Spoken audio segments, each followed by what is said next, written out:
빛 곧 세상에 와서 각 사람에게 비추는 빛이 있었나니 그가 세상에 계셨으며 세상은 그로 말미암아 지은 바 되었는데 세상은 그를 알지 못하였고 자기 땅에 오매 자기 백성 영접하지 아니하였으나 영접하는 자 곧 그 이름을 믿는 자들에게는 하나님의 자녀가 되는 권세를 주셨으니 이는 혈통으로나 육정으로나 사람의 뜻으로 나지 아니하고 오직 하나님께로부터 난 자들이니라. 말씀이 육신이 되어 우리 가운데 거하시니 우리가 그의 영광을 보니 아버지의 독생자의 영광이요 의와 진리가 충만하더라. 아멘. 크리스마스 축일은 기독교에서 부활절과 함께 지키는 가장 큰 양대 축일입니다. 크리스마스와 비슷한 시기에 사람들이 전 세계적으로 민족들마다 지켰던 풍습은 동지입니다. 크리스마스가 기독교의 가장 큰 명절이 될 수 있었던 것도 이 동지 축제를 지키는 그 절기와 겹쳐 있기 때문에 그 동지를 즐기던 민족들의 전통적인 그런 축제, 그리고 또 여기 기독교가 아기 예수에서 탄생했다고 하는 이 기쁨의 축일이 겹쳐지면서 더욱 큰 기독교의 축일이 되었다, 그렇게 여겨집니다. 옛날 사람들은 1년의 기준을 동지로 나눴습니다. 왜냐 그러면 동지는 1년 중에서 가장 낮이 짧고 밤이 긴 기간입니다. 그래서 사람들은 이 겨울을 지나기가 너무너무 힘들었거든요. 겨울에는 춥지요. 또 사냥도 마음대로 못하죠. 그러니까 추위와 굶주림에 고통스럽게 살아갈 수밖에 없는 거죠. 그래서 겨울이 제일 쉬운 거예요. 그런데 이 동지가 지나면 이제 점점 낮의 길이가 길어지면서 햇볕이 따뜻해지는 거죠. 그래서 이 동지가 1년의 기준이 되는 것입니다. 그래서 어떤 민족들은 동지를 새해 날짜로 잡기도 한 것입니다. 이제 우리가 음력을 이렇게 지키게 되는데, 중국의 한나라 때의 무제가 동지가 있는 달을 11월 달로 했으면 좋겠다, 그렇게 황제가 명령을 하니까 동지가 있는 그 달을 11월 달로 이름을 붙인 것입니다. 그래서 동지는 보통 음력으로 11월 달 그때쯤 이렇게 들어오게 됩니다.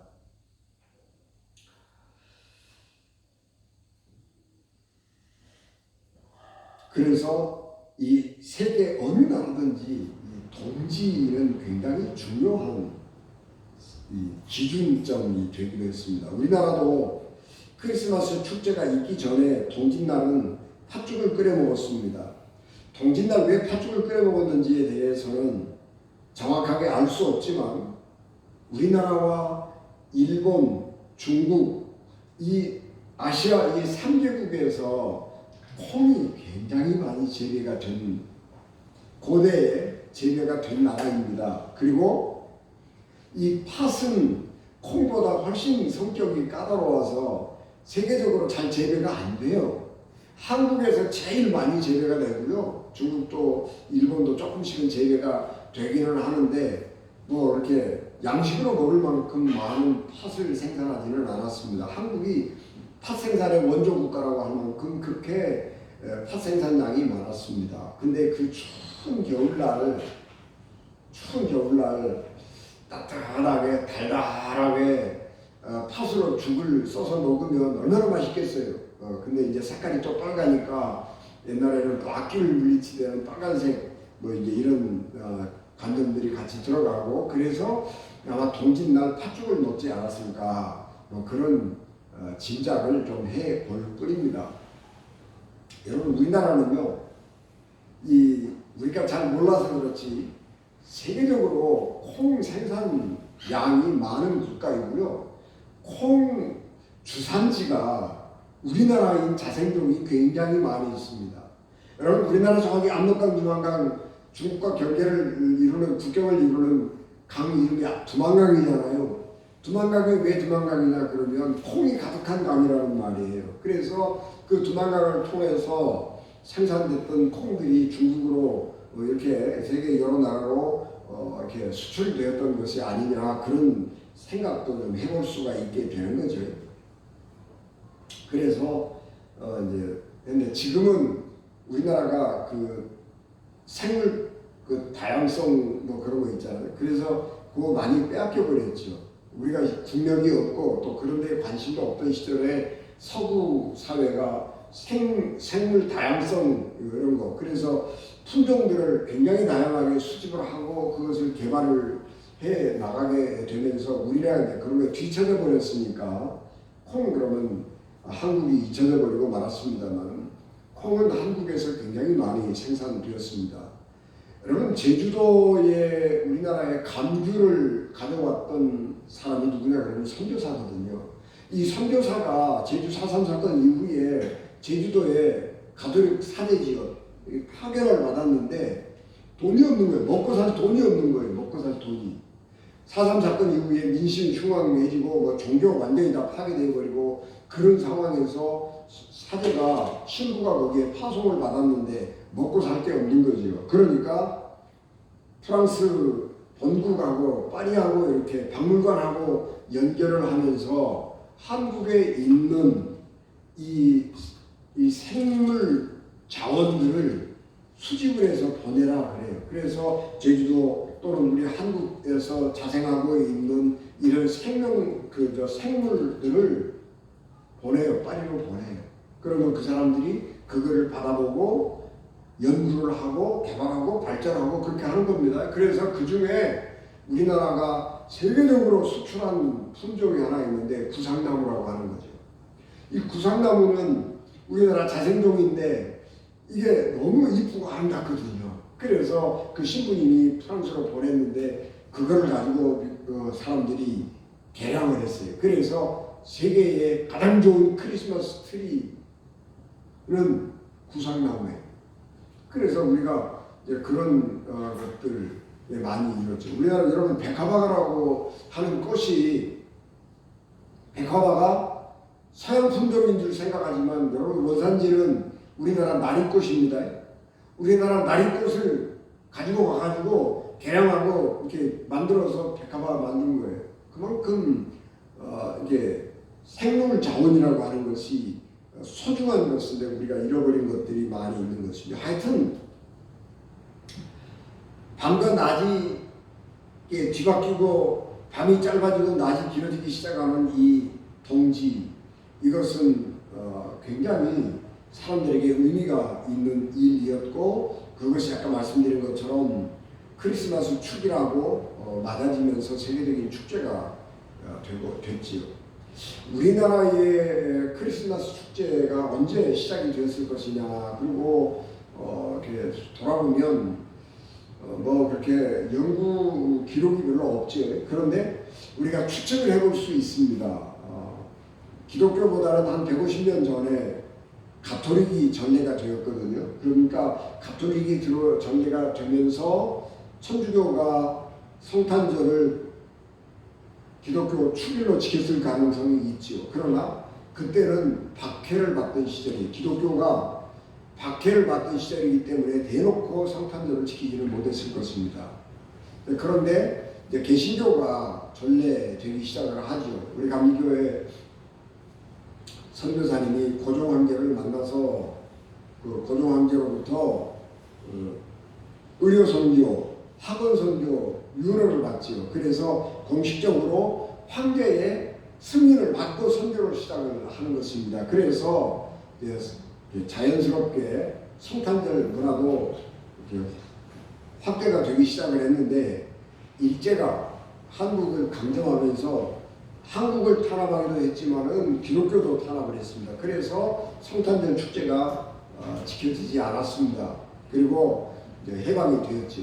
해방이 되고 난 후에 일본 미국 군정이 실시가 되니까 미국 군인들이 성탄절을 지키기 시작을 했고 그 미국 군정에 소속된 공무원들 그 사람들에게는 성탄절을 공휴일로 지정을 해서 지키게 했습니다. 그런데 1949년에 이승만 대통령이 되면서 대통령령으로 비기독교 국가에서는 아주 특이하게 성탄절을 법정 공휴일로 지정을 해서 모든 국민이 그때에 휴일로 즐기게 했습니다. 그러면서 그때에 통행금지를 해제하죠. 옛날에는 12시부터 4시까지 통행금지가 있었잖아요. 전두환이 통행금지 없애기 전까지는. 그런데 1년에 2번 성탄절 때 하고 1월 1일 요 때는 통행금지가 없는 거예요. 그러니까 얼마나 신나고 좋아요. 그래서 이제 이 크리스마스 축제가 우리 한국에서 굉장히 활발하게 지켜졌으리라 그렇게 생각을 합니다. 지금 우리가 지키는 성탄절은 두 개의 문화가 공존해 있습니다. 하나는 어린 아이들에게 선물을 나눠주는 산타크로스의 성탄절, 그리고 또 하나는 이 세상을 구원한 메시아 아기 예수의 탄생을 축하하는 크리스마스가 이렇게 혼재해 있는 것입니다. 산타크로스 크리스마스 때문에 이 성탄절이 좀 상업화되고 세속화되고 좀 그렇게 타락되었다, 그렇게 비판을 할 수도 있지만, 그럼에도 불구하고 하나님께서 인간에게 선물로 아기 예수님을 보내셨다고 그러면 또 우리가 서로 선물을 주고 받고 그러면서 사랑을 표현하고 하는 것도 그렇게 나쁜 문화는 아닐 것이다, 뭐 그런 생각을 하면서 긍정적으로 생각을 하는 것입니다.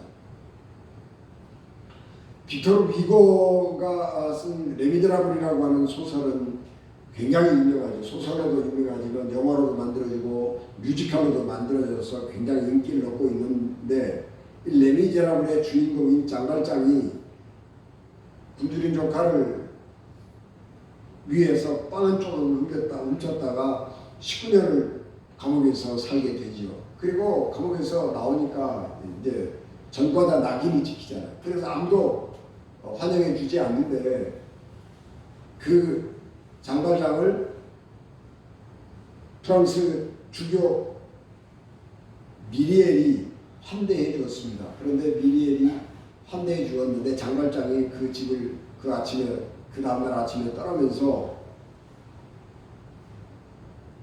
주교의 은 식기를 훔쳐가지고 갑니다. 그래서 결국은 절도죄로 장발장이 다시 체포가 되어서 감옥에서 미리엘 주교를 만나게 됩니다. 그런데 미리엘 주교가 절도범으로 체포되어서 경찰에 구금되어 있는 장발장을 보면서 내가 은식기는 선물로 준 거라고, 그러면서 왜 그 같이 준 은촛대는 안 가지고 가고 은식기만 가지고 갔느냐, 그렇게 하면서 장발장에게 죄를 받지 않도록 그렇게 해주는 거죠. 굉장한 선물입니다. 내가 장발장에게 은식기를 선물로 주었다, 촛대도 주었다, 그런데 촛대는 안 가져가고 은식기만 가지고 갔다. 장발장은 죄인이 아니다. 그런 놀라운 거지. 하나님이 이 세상에 아들을 메시아로 보냈다고 하는 것은 레미제라블에서 주교 미리엘이 장발장이 절도 죄인이 되지 않도록 하기 위해서 그가 훔쳐간 것이 아니고 내가 그냥 선물로 준 것이다. 더 많은 것을 줬는데 이 장발장이 그거는 아니고 그냥 하나만 가지고 갔다. 이제 그렇게 경찰에서 변호해 주는 것과 같은 것입니다. 인간은 죄로 인해서 죽을 수밖에 없는 죄인인데 하나님께서 그 죄를 인간에게 묻지 않으시려고, 죄를 용서해 주시려고 그 아들을 선물로 우리에게 주신 날이 크리스마스인 것입니다. 하나님이 그 아들을 세상에 선물로 주셨다라고 하는 것은 천국이 가까이 왔다는 것을 의미합니다. 세례 요한이 회개하라 천국이 가까웠느니라 그렇게 처음으로 외쳤고요. 예수님도 마태복음 4장 17절 회개하라 천국이 가까웠느니라 그렇게 선포했습니다. 예수님이 이 땅에 오심으로 한 인간이 태어났다거나 하나님의 아들이 이 세상에 메시아로 오셨다는 것이 아니고 힘들게 살아가는 사람들에게 천국이 가까이 왔다라고 하는 희망의 소식이 아기 예수님의 탄생과 함께 다가오는 것입니다. 천국은 하나님의 아들이 오심으로 인간에게 주신 하나님의 선물입니다. 그렇기 때문에 천국이라고 하는 것은 우리가 두 가지 의미를 가지고 있는데, 하나는 내가 죽은 다음에 갈 곳 천국, 그런 개념이 하나 있지만, 또 하나는 우리에게 다가오는 하나님의 선물로서의 천국이 있는 것입니다. 하나님의 선물로서의 천국은 하나님이 우리에게 주시는 거예요. 그런데 그것은, 천국은 땅의 개념이 아니고 통치의 개념입니다. 하나님의 통치, 하나님이 왕으로 다스리는 그곳에 우리가 들어가면 거기에 우리는 천국을 사는 것이고 하나님의 자녀가 되어서 사는 삶을 사는 것입니다. 여러분, 지금같이 우리가 좋은 세상에 사니까 이 세상이 너무 좋은 거잖아요. 그런데 여러분, 옛날에 여러분, 우리 50년 전만 생각해 보시자고. 50년 전, 60년 전에만 우리가 생각을 해보면 우리의 삶이라고 하는 것은 너무너무 힘들고 어려웠잖아요. 여러분, 우리 겨울 지날 때에 우리 어떻게 살았어요? 오돌오돌 떨고 살았잖아요. 오돌오돌 떨고. 여러분, 우리 난방이라는 게 뭐예요? 창호지 한 장 붙여있는 문 하나 난방해 놓고 겨울에 추워서 솜잎을 무거운 거, 그리고 낮에는 화롯불에다가 숯불 켜놓고 손 쬐고 있으면 그게 제일 좋았던 그런 시절 우리가 살았잖아요. 겨울은 그렇게 힘들고 어려운 것이고 살기가 굉장히 고통스러운 것입니다. 그런데 그 힘들고 고통스러운 삶을 사는 우리에게 하나님의 나라가 다가오는 것입니다.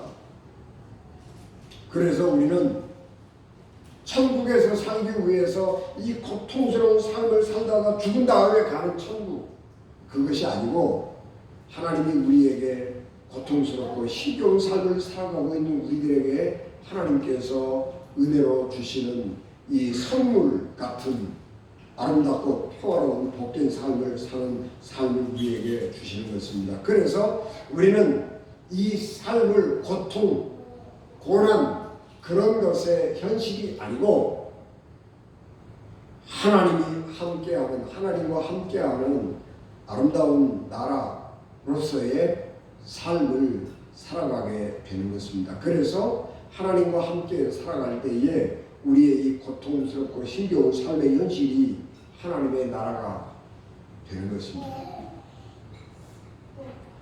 하나님의 나라를 우리에게 하나님께서 선물로 주셨는데, 그 하나님의 나라는 은혜와 진리라고 하는 하나님의 선물이 그 속에 담겨져서 오는 것입니다. 하나님의 나라의 속성은 뭐냐? 은혜와 진리입니다. 은혜와 진리는 구약에서 항상 짝으로 나와요. 은혜만 하나만 나오는 게 아니고 은혜와 진리는 항상 짝으로 나오는데, 은혜와 진리가 함께 있을 때 그것이 하나님의 나라예요. 은혜로 하나님께서 죄인을 용서해 주셨잖아요. 우리가 하나님의 은혜로 죄를 용서받고 구원받은 백성이 되었습니다. 그런데 그 속에 진리가 없으면 구원받은 의미가 없는 거예요. 우리가 구원받은 사람이라고 하면 하나님의 은혜로 구원을 받게 된 것인데, 그 구원받은 자의 삶이라고 하는 것은 진리 가운데 살아야 되는 것입니다.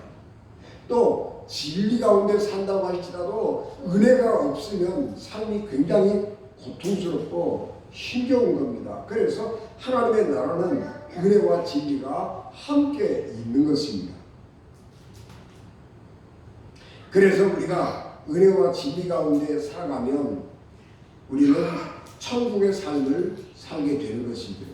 여러분, 우리가 아무리 세상에서 노력을 하고 돈을 많이 벌고 넉넉하고 풍성하게 산다고 할지라도 하나님의 은혜가 없으면요, 그 삶이라고 하는 것은 메마르고 각박하고 힘겨울 수밖에 없는 것입니다. 여러분, 우리가 내 노력만 가지고 내가 수고하고 애쓰고 노력해서 번 것만 가지고 인생을 살아간다고 하면 너무너무 힘든 거예요. 우리가 내가 애쓰고 수고해서 소득을 얻고 그래서 살아가는 것은 당연하지요. 그러나 그 속에 하나님의 은혜가 있을 때에 우리의 삶은 훨씬 더 윤택하고 아름다운 거예요.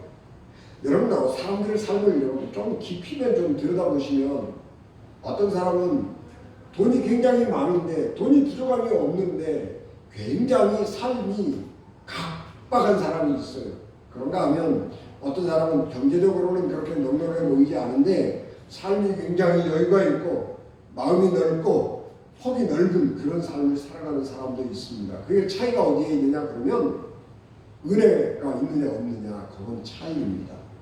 그래서 우리가 항상 믿음 안에 살아갈 때에 은혜와 진리 안에서 살아가야 하는 것이고 은혜와 진리 안에서 살아갈 때에 우리는 천국에서 사는 삶을 살고 있는 것입니다. 은혜와 진리가 충만한 예수님이 이 땅에 탄생하신 것은 참빛이 세상에 온 사건입니다. 예수님이 오시기 전에는 세상이 어떤 삶이었느냐?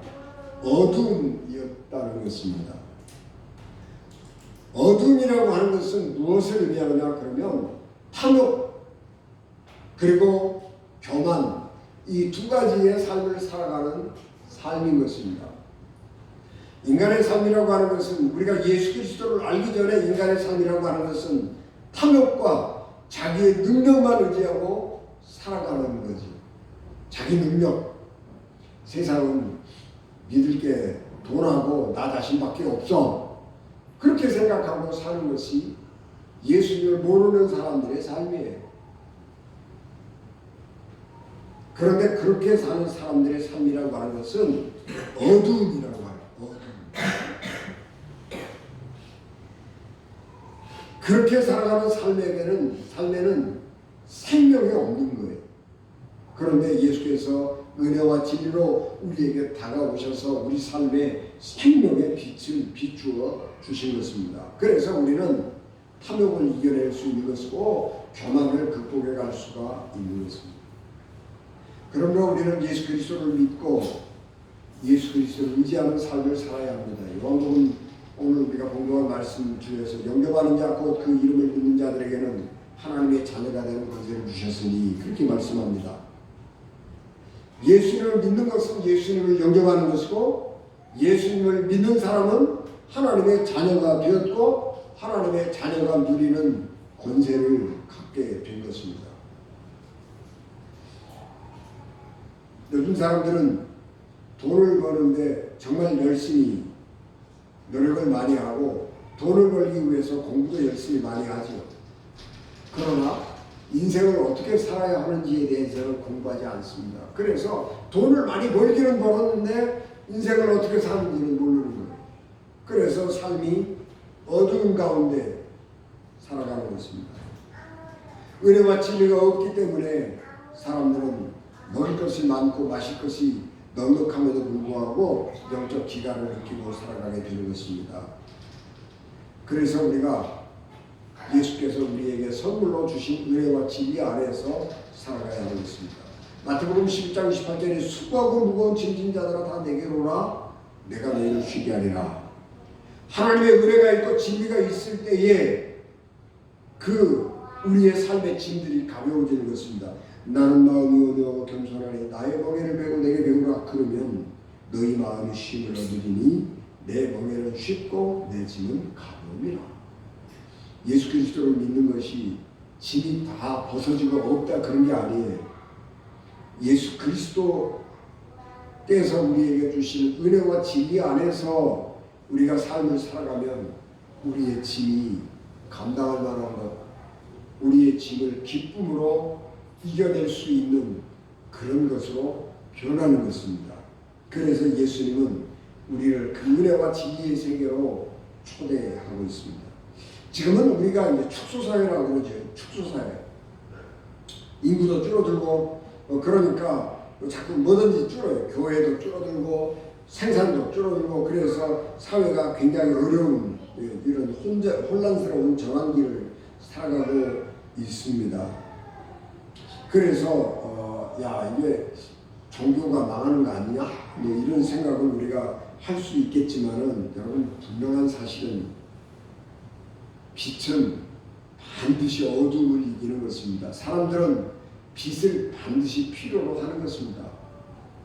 예수 그리스도의 빛은 결코 사라지지 않습니다.